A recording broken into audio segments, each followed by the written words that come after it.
What's up, folks? David Soto Jr. here, and this is the David Soto Jr. podcast.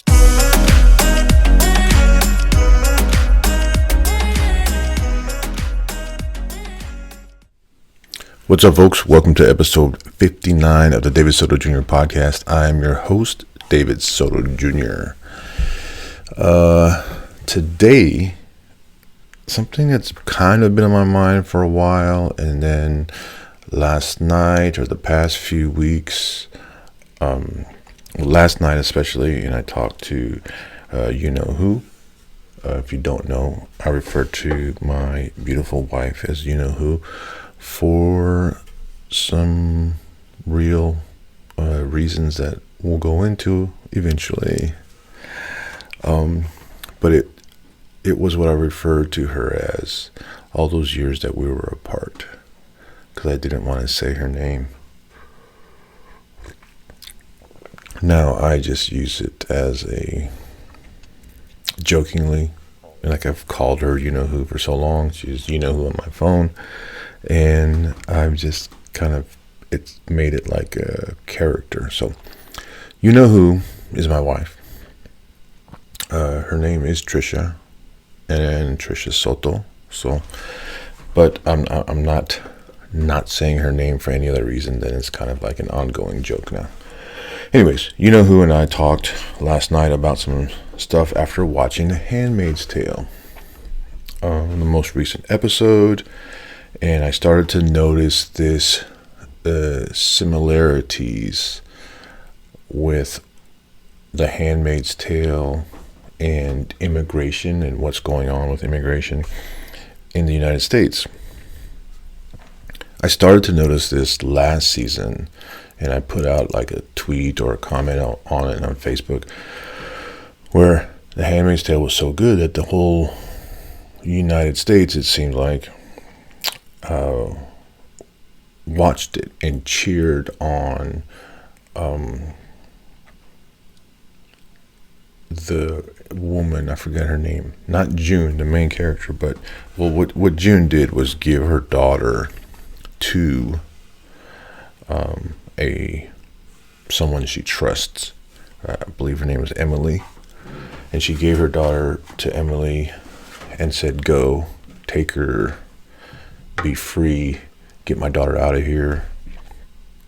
She made a decision to separate her child from her. June made the decision to entrust somebody to get her child to safety. And what happened in that episode, I haven't rewatched it, and it's been over a year, I guess. But that woman ran into some trouble. There was some danger, and next thing you know, she's fording a river, right, with a baby in her hand. And I kind of feel like while this is going on, if this was to be like regular network TV, everybody in the country would be watching it at the same time.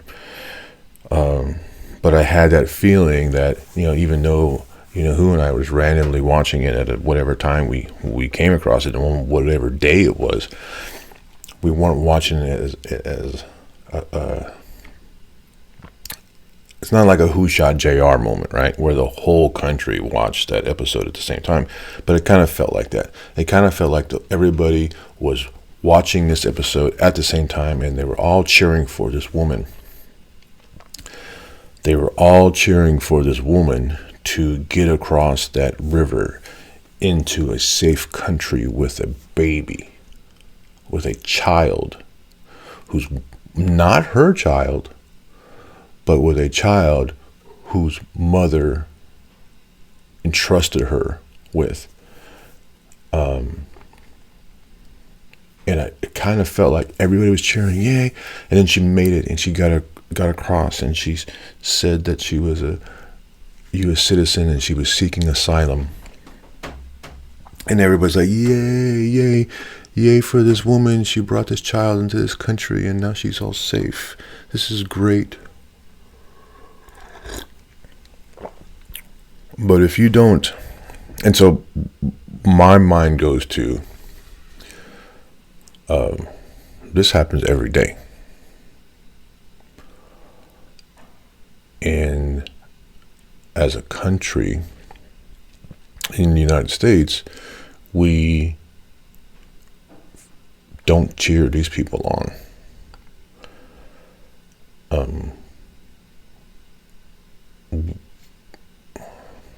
We don't root for them. We look at them like they're crazy. What are you doing? Why do you come here? Why are you putting your child in danger? Blah, blah, blah, blah, blah. But when we watch it on TV or Hulu or whatever, we cheer and we clap and like, oh my God, she's safe now. That baby's safe. Thank God she made it. But when it happens in real life, we don't think that. When it happens in real life, we think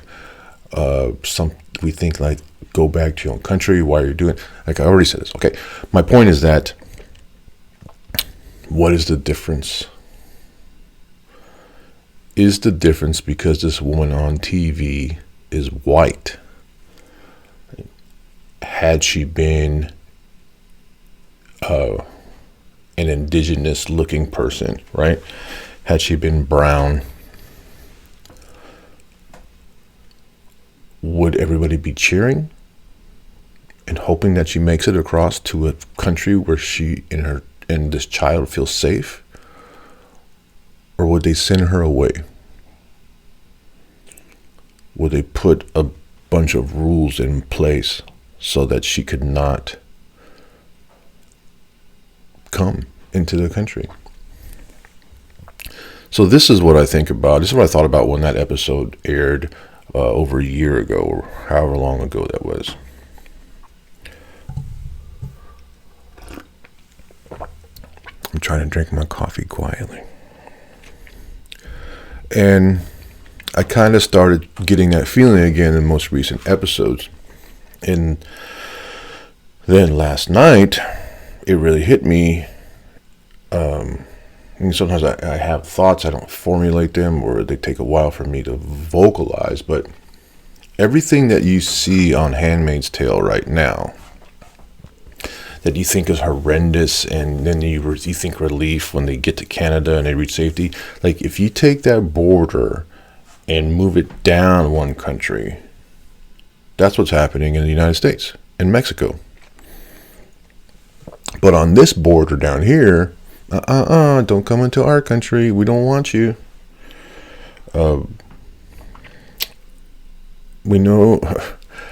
But if it was the other border, if it was us, right, United States citizens fleeing oppression and going to Canada, that would be okay. We'd cheer for it on TV and we'd hope that people make it across. But if you slide that border down one country, no, you can't come in. And I just wonder,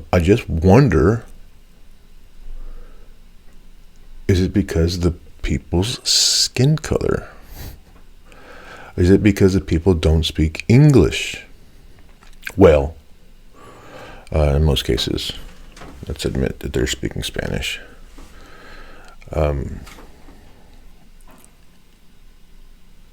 It's just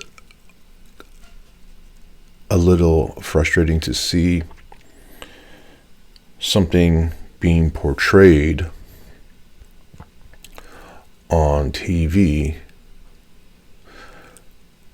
and everybody is in support of June getting to Canada and saving the daughter and blah blah blah, all of these things. Everybody's so in favor of that and so relieved. But when it's happening in real life, we're not cheering. We're not hoping they make it. We're not even helping them. In fact, we're making it harder for these people to get help. And that's what these people seeking asylum, which by definition is refugees, that's what these refugees are wanting, is a safe place to travel to. And they see that our country is this safe place. They're not here to freeload You can't call Latinos freeloaders and also associate them with the hardest working people you've ever seen.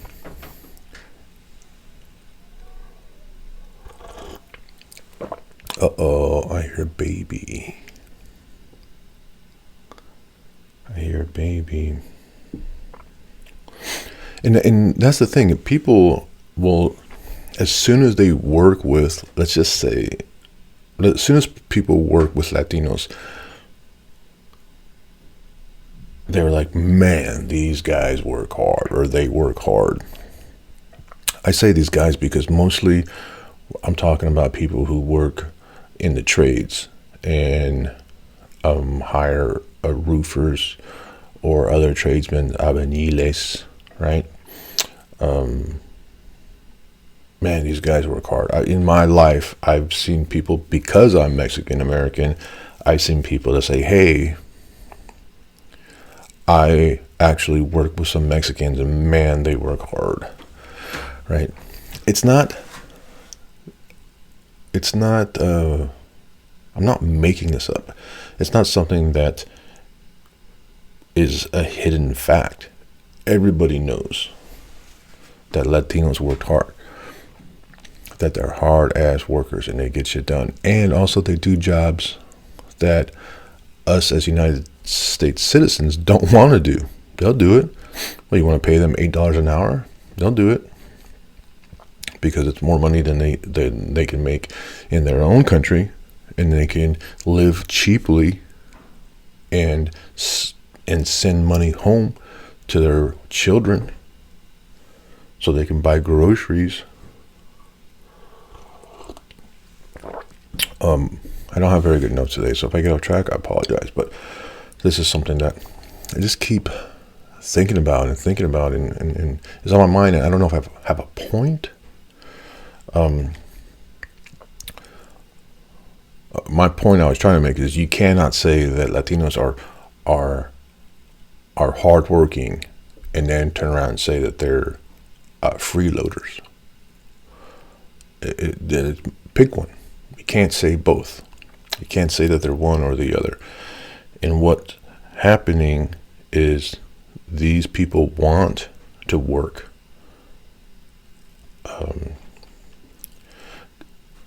You just want to talk about lazy people.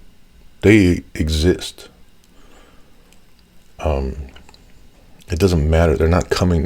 Lazy people aren't coming from a different country, or lazy people aren't associated with any color. There's just some lazy people. Now, you give their skin a color darker than golden brown, and then that's a negative, right? You get somebody with dark skin and they're lazy. Oh, well, now they have two negatives. You see them differently. But if they're just lazy, oh, that guy's lazy. If they're just brown, oh, that guy's brown. But if they're brown and lazy, then they're kind of, you classify them as, you associate them with that color of skin, right? Oh, those people. Well, I'm saying it again. It's like you can't. There are a few people that may be lazy and not want to work. Shit, I'm one of them. I don't want to work. Actually, I take that back. I'm actually quite enjoying working my butt off with my new job. But I don't want to get off track. My point is this: is we fear that a bunch of lazy people are coming to this country and all they want to do is freeload. That's not the case. These people want to come to work, and they want to work the jobs that you don't want to work, which leads me to a topic. I guess I can blend these together. Is like people think that we are in a labor deficit, right? We don't have we don't have enough people to work all these jobs that we have. And there's help wanted signs all over the place, and it's such a bad situation that we have more jobs than people who want to do it. And the thing is that they're blaming social benefits, right? They're blaming stimulus checks, and they're blaming the extra additional unemployment money. And I got to tell you, if I could get paid more money by filing for some paperwork and collecting unemployment than I would at work, I wouldn't go to work either. I would collect my money and work on my yard, trim trees and kill weeds and shit, and build walls, rock climbing walls for my kids. If you're going to give me money that pays me more than where I work, I'm going to take that. And so would you. Here's the situation. The reality of it is that if unemployment pays you more than where you work does not pay you a livable wage, right? Unemployment itself is not a livable wage. But that's not my point. My point is that there aren't a lot of people not going to work because unemployment pays them better. And that's why we have this deficit of the labor force and this abundance of jobs. I think, maybe I could have looked into it, but I'd rather just tell you what I think. I think the reason we have an abundance of jobs is because available and no one to fill them isn't because people are lazy. Unemployment is actually pretty low right now. The state of Missouri has unemployment of 4%. That's pretty dang low. And the number of people collecting these unemployment benefits is 50,000. Now, how many jobs are available? Probably a lot. And they're all jobs that probably pay less than people are collecting unemployment, or equivalent to, or not that much more. They're all jobs that are basically going to pay minimum wage that nobody wants to work for. That. Who the fuck wants to work for minimum wage, whatever it is? I don't even know what it is. Would you work for minimum wage? Unskilled, uneducated labor force. You just because they are unskilled and uneducated, do you think you can get away with paying them shit?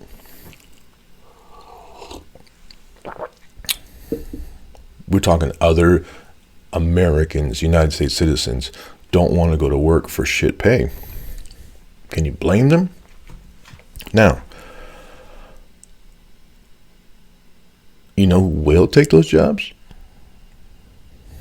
In fact, I just saw on the news that there are camps, right?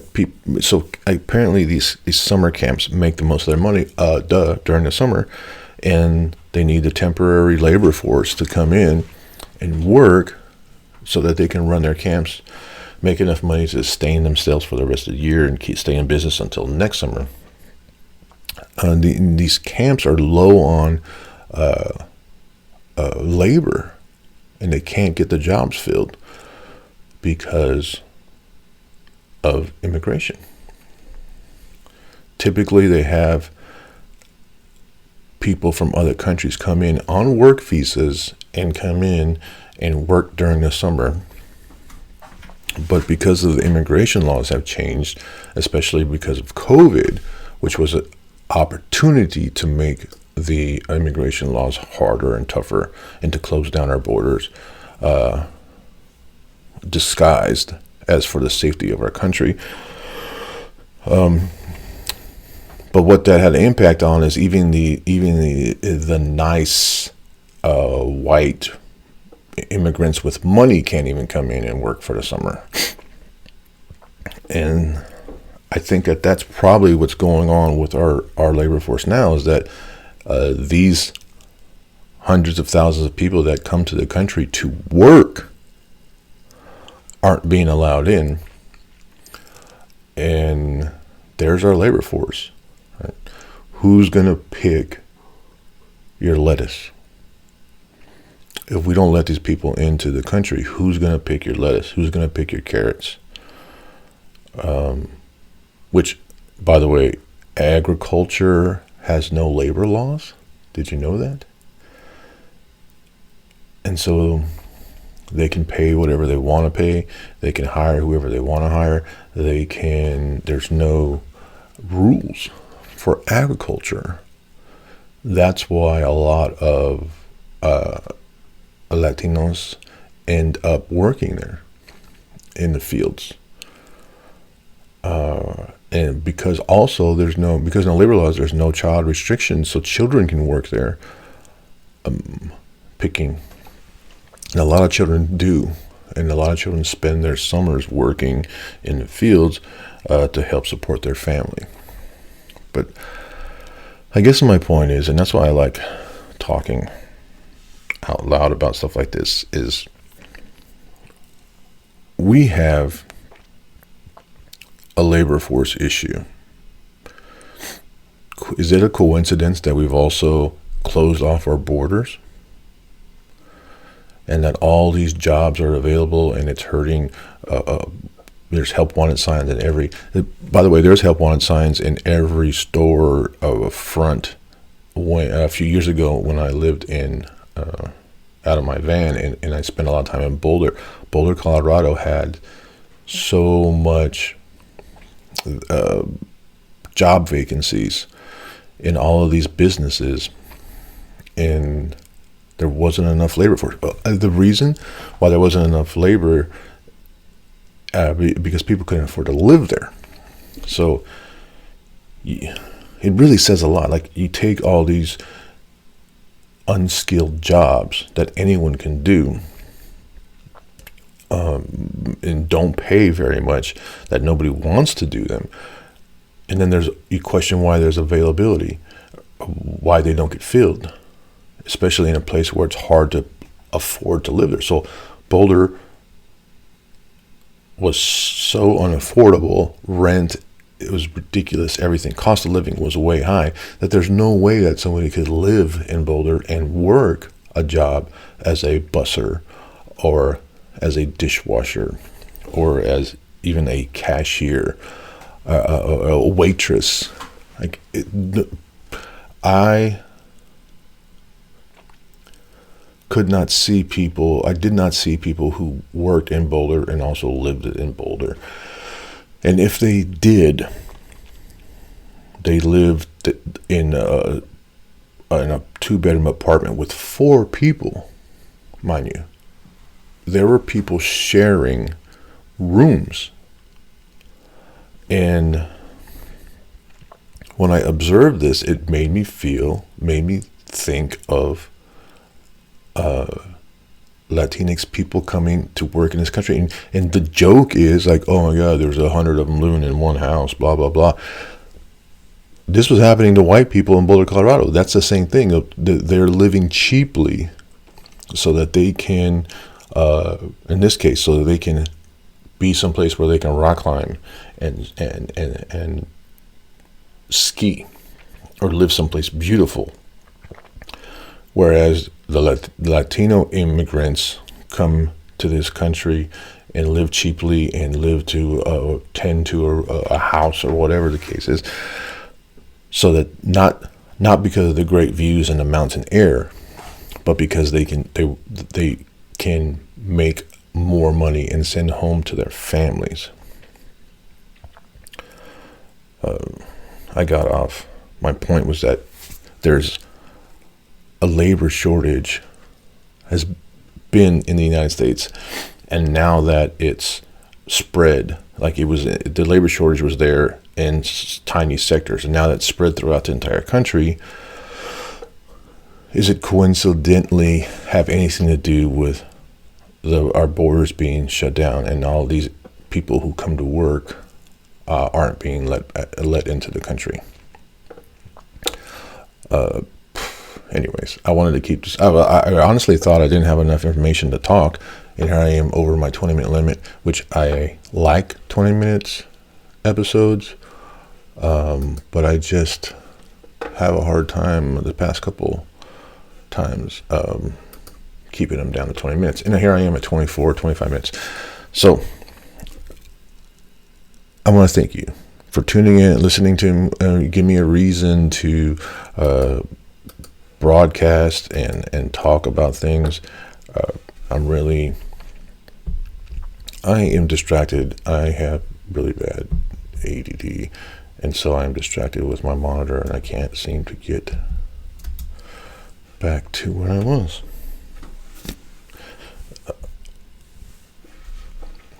Anyways, folks, my name is David Soto Jr. I appreciate you tuning in. I can be found on Instagram and Twitter at David E. Soto Jr. And I can be found on Twitter at David E. Soto Jr. And you can find me on Amazon. And I have a website, blah, blah, blah. I don't know. But again, sorry I get distracted here. Something wasn't working, and then all my attention went towards it. I appreciate you tuning in. Thanks a lot, folks.